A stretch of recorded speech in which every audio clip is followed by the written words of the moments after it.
मंगलवार को मध्य प्रदेश दौरे पर विदिशा के बाद टीकमगढ़ के खड़गपुर पहुंचे कांग्रेस के पूर्व राष्ट्रीय अध्यक्ष राहुल गांधी, जहां उन्होंने कांग्रेस प्रत्याशियों के समर्थन में जनसभा को किया संबोधित। अपने संबोधन में उन्होंने कहा कि दो तरह की होती है सरकार, एक अरबपतियों के लिए काम करने वाली, दूसरी किसान, मजदूर व युवाओं के लिए करती है काम। अरबपतियों वाली सरकार चुनने से सिर्फ होगा भ्रष्टाचारी भ्रष्टाचार। इस दौरान उन्होंने केंद्रीय कृषि मंत्री नरेंद्र सिंह तोमर के बेटे पर बोला हमला। कहा कि करोड़ों की लेन देन की बात करते हुए वीडियो सामने आने के बाद भी इस पर कुछ क्यों नहीं बोलते मोदी। बोले अब तक क्यों नहीं की गई कार्रवाई। कांग्रेस की सरकार बनने पर किसानों का 2 लाख तक का कर्जा माफ करने का किया वादा। प्रधानमंत्री नरेंद्र मोदी ने बैतूल, शाजापुर व झाबुआ में चुनावी जनसभा को किया संबोधित, जहां उन्होंने गांधी परिवार पर निशाना साधते हुए कहा कि गरीबों की झोपड़ी में जाकर फोटो खिंचवाते थे कांग्रेस के नेता और दिखाते थे उनकी गरीबी और बेहाली। एक बार उनकी तस्वीर चमक गई तो फिर गरीबों को जाते हैं भूल। बोले नाना दादी पिता सभी ने किया है ये ड्रामा। इस बार बहुत बड़ी हार की तरफ बढ़ रही है कांग्रेस। कहा कि भाजपा की ऐसी चली आंधी कि कांग्रेस का उखड़ जाएगा तंबू। मंगलवार को दतिया पहुंचे कांग्रेस के राष्ट्रीय अध्यक्ष मल्लिकार्जुन खड़गे, जहां उन्होंने कांग्रेस प्रत्याशी के समर्थन में जनसभा को संबोधित करते हुए बीजेपी पर साधा निशाना। कहा कि बीजेपी वाले कांग्रेसियों को देते हैं गालियां कि तुमने नहीं किया कुछ काम।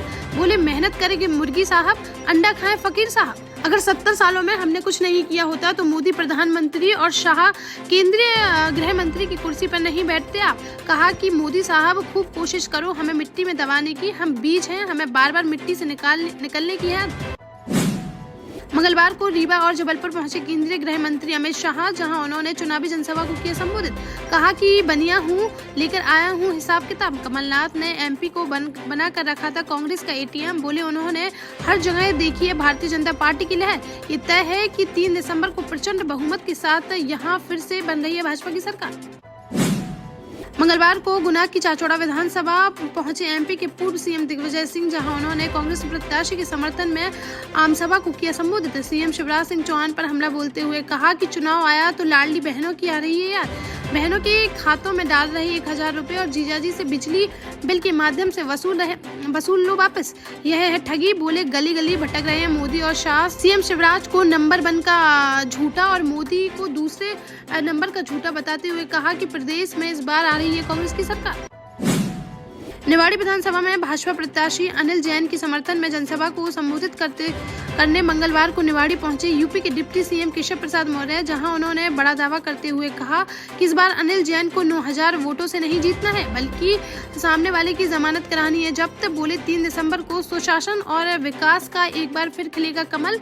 इस दौरान उन्होंने 22 जनवरी को अपने जन्म स्थान पर विराजमान होने जा रहे रामलला के कार्यक्रम में पूरी सभा को अयोध्या आने का किया आह्वान।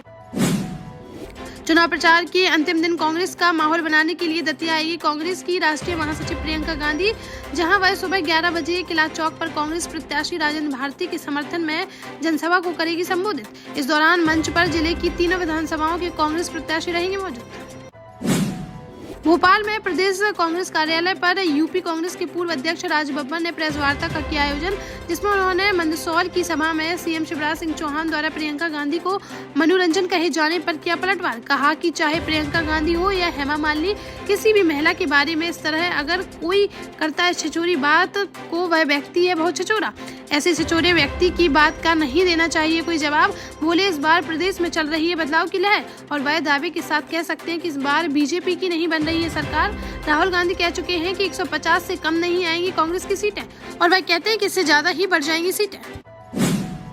मंगलवार को झांसी पहुंचे डिप्टी सीएम केशव प्रसाद मौर्य ने सपा नेता स्वामी प्रसाद मौर्य द्वारा लक्ष्मी माता पर दिए विवादित बयान पर बोला हमला। कहा कि जो अखिलेश यादव लिखकर देते हैं वो पढ़ देते हैं स्वामी प्रसाद मौर्य। इस दौरान उन्होंने मध्य प्रदेश में तोमर के बेटे के पैसों को लेकर वायरल वीडियो पर कहा कि उसकी करेंगे जांच। तोमर ने खुद लिखकर दिया है कि उसकी गहराई से कराई जाए जांच। लोकसभा चुनाव से पहले ही सुलेहदेव भारतीय समाज पार्टी के राष्ट्रीय अध्यक्ष ओपी राजभर के बदल गए स्वर, जहां उन्होंने कहा कि विपक्षी इंडिया गठबंधन के कई नेता हैं उनके संपर्क में। एक बार योगी मंत्रिमंडल का हो जाए विस्तार, फिर फैसला लेंगे किसके साथ जाएंगे वह। राजभर ने कहा कि 2 मुंह सांप होते हैं सभी नेता, कब कौन कहां पलट जाए पता नहीं, दूध की धुली नहीं है कोई भी पार्टी। उनके इस बयान से सियासी गलियारों में चर्चाओं का बाजार हुआ गर्म। निवाड़ी जिले के ओरछा में चुनावी रंजिश में यादव व कुशवाहा समाज के लोगों के बीच हुई मारपीट, जहां जमकर चले लाठी डंडे, जिसका वीडियो सोशल मीडिया पर हुआ वायरल। पुलिस ने दोनों पक्षों की तहरीर पर मामला दर्ज कर जांच की शुरू। वोट देने के दबाव बनाने की बात बताया जा रहा है विवाद का मुख्य कारण। झांसी के सीपरी बाजार थाना क्षेत्र अंतर्गत प्रेमगंज में किराए के मकान में रह रहे इंजीनियर ने मामूली विवाद में उठा लिया बड़ा कदम, जहां बीती रात शराब पार्टी करके घर लौटे इंजीनियर 38 वर्षीय दीपेश तिवारी का किसी बात को लेकर पत्नी से हुआ विवाद, जिसके बाद उसने अपने कमरे में जाकर फांसी लगाकर जीवन लीला कर ली समाप्त। मौके पर पहुंची पुलिस ने शव को पोस्टमार्टम के लिए भेजकर मामले की जाँच की शुरू। जालौन की ओर कोतवाली थाना क्षेत्र अंतर्गत राठ रोड पर स्थित एक परचून की दुकान में बीती रात किन्हीं अज्ञात कारणों के चलते लग गई आग और देखते ही देखते आग ने विकराल रूप कर लिया धारण, जिससे क्षेत्र में मची अफरा तफरी। सूचना मिलते ही मौके पर पहुंची फायर ब्रिगेड की टीम ने काफी मशक्कत के बाद आग पर पाया काबू, लेकिन तब तक दुकान में रखा लाखों का सामान जलकर हो गया था खाक। हमीरपुर में एक परिवार ने इंसाफ की मांग को लेकर एसपी ऑफिस के सामने बीच सड़क पर किया हंगामा, जहां पीड़ित परिजनों का कहना है कि पड़ोसियों ने उनके घर में घुसकर की मारपीट, लेकिन पुलिस ने थाने में उनकी शिकायत नहीं की दर्ज। डॉक्टरों ने पुलिस रिपोर्ट के बिना घायलों का इलाज करने से कर दिया इनकार, जिस पर उन्होंने आरोपियों पर कार्रवाई की मांग लेकर किया प्रदर्शन। कोतवाली पुलिस ने कार्रवाई का आश्वासन देते हुए उनका गुस्सा कराया शांत, तब जाकर खुल सका जा।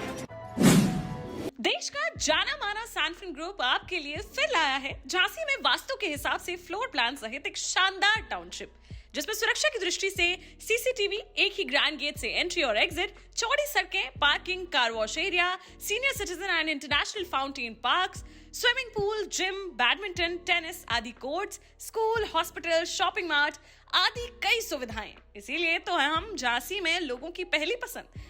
12 साल पहले अपने स्टार्टअप के साथ ही योग्य नेतृत्व, अनुभवी टीम और सक्षम सेंट्रलाइज और उत्तरदायी प्रबंधन के बल पर सबको घर गुणवत्ता के साथ समय पर घर की योजना के तहत सैनफिन समूह ने बहुत ही कम समय में 1500 से ज्यादा यूनिट्स को दिया है कब्जा। समय पर डिलीवरी से हमारे ग्राहकों में बड़ा है विश्वास और मिली है संतुष्टि।